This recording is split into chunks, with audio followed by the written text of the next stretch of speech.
No single event ever shook America to its very core like the assassination of the 35th President of the United States, John Fitzgerald Kennedy. When he died on November 22, 1963, part of America died with him in the bloody back seat of his 1961 convertible Lincoln Continental limousine. After 60 years of cover-ups, lies, and rumors, the truth of what happened on that fateful November day are finally, if not slowly, coming out. With the advent of the release of what has been called the JFK Assassination files, possibly now, America will finally know the truth. On March 18th at 7 p.m. Central Time, the first of the final classified top-secret files were released by the National Archives. Later that night, a total of 80,000 documents were uploaded for public consumption. More are said to be released in coming days. But as of now, here is what we know. An intelligence agent who performed special top-secret assignments for the Central Intelligence Agency, otherwise known as the CIA, claimed that the agency was responsible for the death of President John F. Kennedy. John Garrett Underhill, otherwise known as Gary Underhill, worked in military intelligence during World War II before becoming one of the Central Intelligence Agency's people, meaning he performed, per the released memo, special assignments for the agency. He also worked as a photojournalist for Life magazine between 1938 and 1942.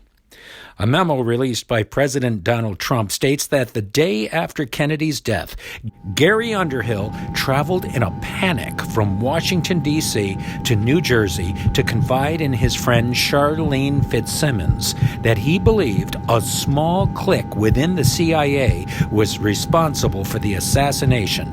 Underhill insisted that Lee Harvey Oswald had been framed for Kennedy's murder. Oswald was a patsy. They set him up. It's too much. The bastards have done something outrageous. They've killed the president. I've been listening and hearing things. I couldn't believe that they'd get away with it, but they did, he told Fitzsimmons. Underhill was on intimate terms with a number of high-ranking CIA officials, including Samuel George Cummings, who operated the weapons company Interarms, which Underhill believed to be associated with the murder of President Kennedy.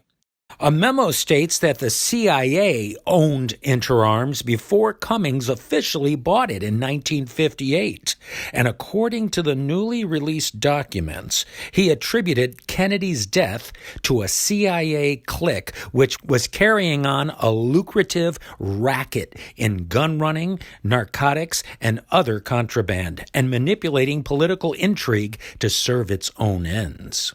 Underhill's claim, outlined in a memo, was that Kennedy uncovered this plot and was murdered before he could blow the whistle on it.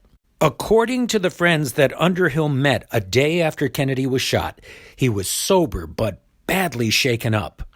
They said they'd always understood Underhill to be perfectly rational and objective, but that they did not take his account seriously at first because they couldn't believe that the CIA could be involved in a plot to take over the country by killing the president.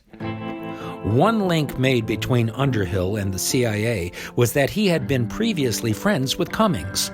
The memo states that Cummings sold arms to the CIA and to Klein Sporting Goods of Chicago, from whence the mail-order Carcano rifle allegedly used to assassinate Kennedy was purchased by Lee Harvey Oswald. Notably, at the time, the CIA was deeply involved in covert operations aimed at overthrowing Cuba's government, including the failed Bay of Pigs invasion and assassination attempts of Fidel Castro. Kennedy's reluctance to fully support these actions, along with his handling of the Cuban Missile Crisis, created tensions between him and the elements within the intelligence community. And a final note on Gary Underhill: after spending 6 months telling everyone who would listen of what he believed to be the CIA's involvement in the killing of the president, Underhill himself was found dead on May 8, 1964, with a bullet wound to the left side of his head behind his ear.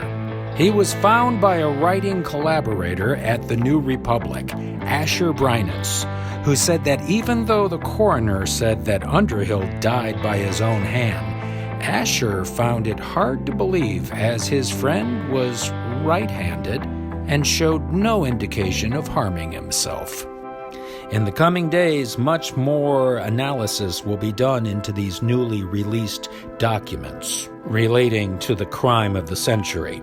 The fact remains that no matter what is found or confirmed, good or bad, the world is finally getting at least a glimpse of the truth and possibly a new horror of just what happened in Dallas on November 22nd, 1963.